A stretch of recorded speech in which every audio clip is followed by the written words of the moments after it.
دوستو اب ہم طب قدیم کے نقطہ نظر سے یرکان کو سمجھنا شروع کرتے ہیں۔ بہت سے لوگ یہ سمجھتے ہیں کہ یرکان صرف ایک قسم کا ہوتا ہے یا اس کی جتنی بھی آج کل اقسام بیان کی جاتی ہیں یا ہیپاٹائٹس کی جتنی اقسام ہیں یہ سب جدید ماڈرن میڈیکل سائنس کی تحقیقات کا نتیجہ ہے۔ ایسا ہرگز نہیں ہے۔ میں آپ کو بتاتا ہوں کہ قدیم طب میں یرکان کی اقسام کو بھی بیان کیا گیا ہے اور صفرا کے بگاڑ کے درجات کو بھی بیان کیا گیا ہے۔ اسی طرح کالا یرکان یعنی ہیپاٹائٹس کو بھی لوگ ایک نئی بیماری سمجھتے ہیں، حالانکہ قدیم طب میں یرکان کی جتنی بھی اقسام ہیں اور صفرا کے مختلف درجات کو بڑی تفصیل سے اور وضاحت کے ساتھ بیان کیا گیا ہے۔ اسی طرح طب قدیم میں صفرا کے جلنے سے پیدا ہونے والی مختلف کیفیات کو بھی بڑی تفصیل سے بیان کیا گیا ہے، اور اس میں صفرا کی 2 اقسام کو بیان کیا گیا ہے، لیکن جو اس کے درجات ہوتے ہیں وہ مختلف ہیں، ان کو الگ سے بڑی وضاحت کے ساتھ بیان کیا گیا ہے۔ ان کے اوپر بات کریں گے۔ جیسا کہ میں پہلے بھی ذکر کر چکا ہوں کہ خون کے سرخ خلیات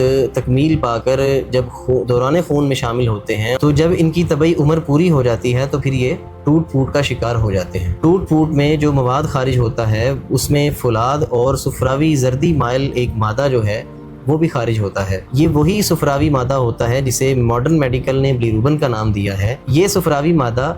خون سے جگر میں آ کر بلیروبن دموی یعنی ان کانجوگیٹڈ بلیروبن سے بلیروبن صفراوی یعنی کانجوگیٹڈ بلیروبن میں تبدیل ہو جاتا ہے۔ اب یہ وہ میں آپ کو نام بتا رہا ہوں جو قدیم طب نے لکھے ہیں، اور ان کو ہم آپ کو لنک کر کے بتا رہے ہیں جدید میڈیکل سائنس کے ساتھ۔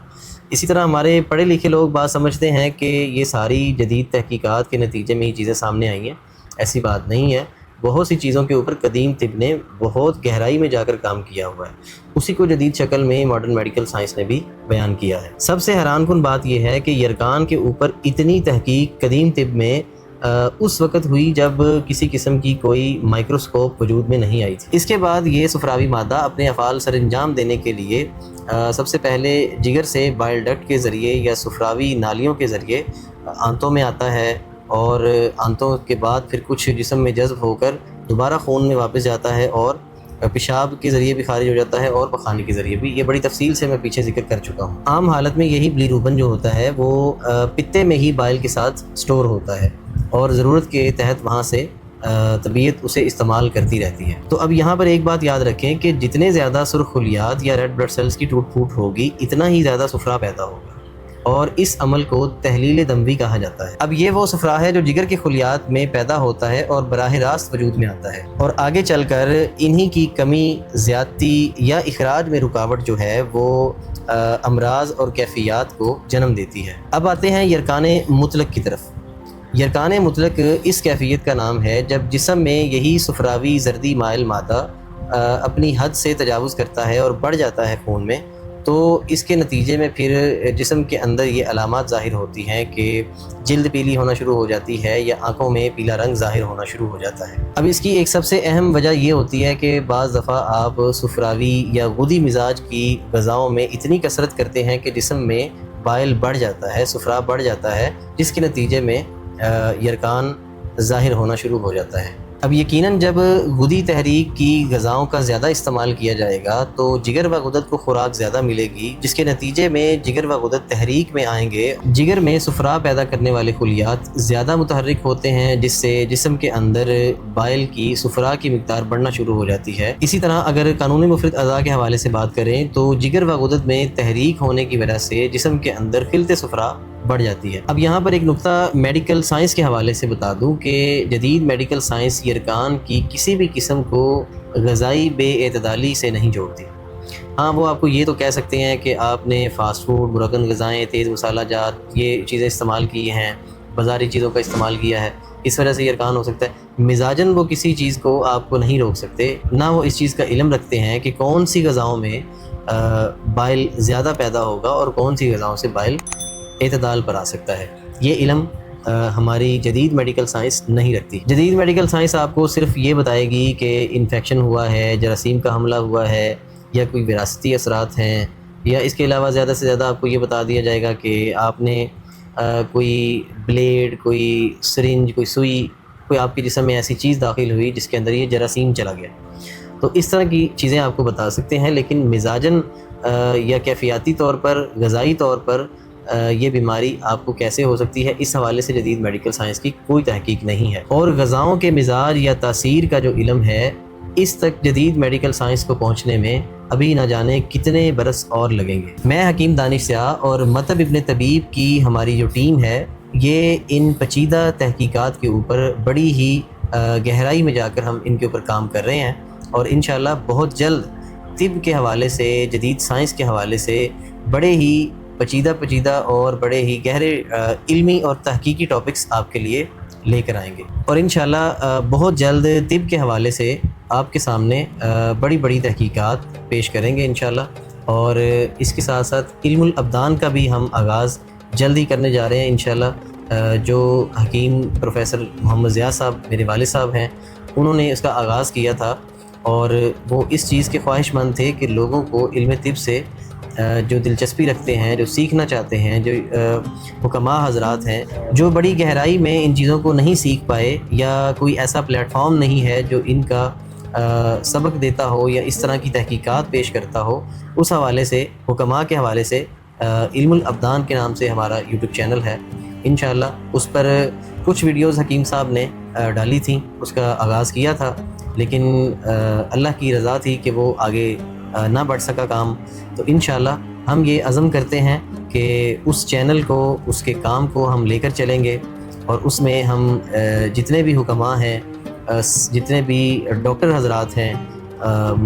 جو طب سے دلچسپی رکھتے ہوں یا ایک کمیونٹی بن کر علمی اور تحقیقی کام کرنے میں کسی بھی قسم کی دلچسپی رکھتے ہوں، وہ ہمارے ساتھ ضرور کنٹریبیوشن کر سکتے ہیں، اور باقی ہمارے واٹس ایپ نمبر پر اس کے حوالے سے بھی آپ وضاحت لے سکتے ہیں مزید۔ چلیں عنوان کی طرف واپس چلتے ہیں۔ اب یہ جو صفراوی مادہ ہے، اس کا جتنا غلبہ ہوتا جائے گا یہ اتنے ہی سرخ خلیات کو توڑتا چلا جائے گا، اور اس کے نتیجے میں جسم کے اندر صفراوی مادہ بڑھنا شروع ہو جائے گا۔ اب ہم یرکان سودی کو سمجھتے ہیں۔ طب قدیم کے مطابق یرکان سودی ایک ایسی کیفیت ہوتی ہے جس میں بائل ڈکٹ یا صفراوی نالیوں میں ایسی کوئی رکاوٹ آ جاتی ہے جس کی وجہ سے صفرا کا اخراج جو ہے وہ متاثر ہوتا ہے، یعنی جو صفراوی نالیاں ہیں وہ مسدود ہو جاتی ہیں، ان میں کوئی سدہ، کوئی کرم، کوئی کیڑا یا کوئی پتھری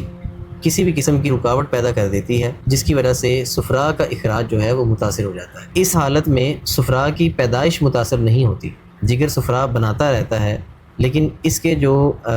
راستے ہوتے ہیں وہ بند ہونے کی وجہ سے جو نظام ہے یہ متاثر ہوتا ہے۔ تو نتیجتاً کیا ہوتا ہے کہ صفرا اپنے معمول کے مطابق آنتوں تک نہیں پہنچ پاتا جگر سے، تو پھر اس کے نتیجے میں مختلف علامات کا ظہور ہوتا ہے۔ ان علامات کا جو میں ذکر کر چکا ہوں پیچھے، یرکان سودی میں اس کے علاوہ جگر کے اوپر پھوڑا بن جانا، یا اس کے علاوہ پورٹل وین کی سوزش جو ہوتی ہے، یا پھر بائل ڈکٹس کے اندر جو ہے وہ کسی قسم کی سوزش یا انفلیمیشن ہو جانا، یا مقامی طور پر کوئی چوٹ یا ضرب لگ جانا، اس کی وجہ سے بھی یہ صفرا کا جو اخراج ہے وہ متاثر ہو جاتا ہے، اور اس کے نتیجے میں بھی یہ ظاہر ہو سکتا ہے۔ اب یہاں یرکان سودی کی ایک سب سے اہم علامت کو سمجھنا بہت ضروری ہے کہ جب صفرا کا اخراج متاثر ہوتا ہے تو صفرا آنتوں تک نہیں پہنچتا، جس کے نتیجے میں پخانے کا رنگ جو ہے وہ بہت زیادہ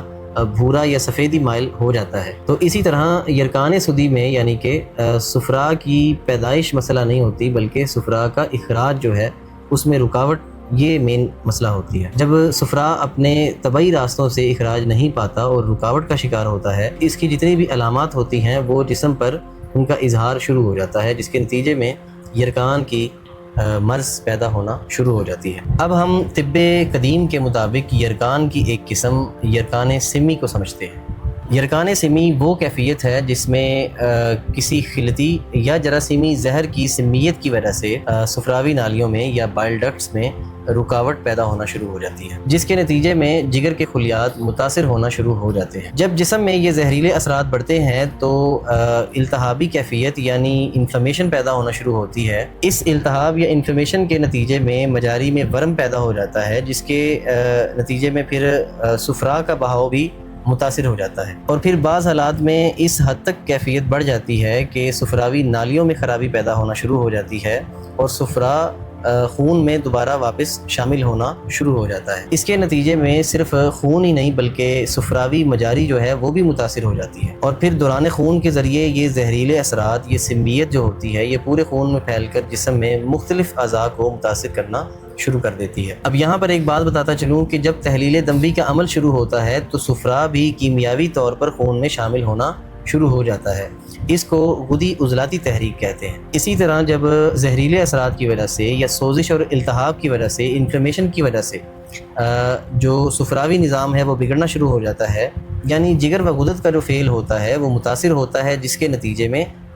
یہ مرض جو ہوتی ہے وہ شدت پکڑ لیتی ہے۔ لہٰذا یرکان سمی کے اندر جو ہے وہ صفرا کے اخراج کا مسئلہ نہیں ہوتا، بلکہ اس میں زہریلے اثرات اور سمیت جو ہوتی ہے وہ صفراوی نظام کو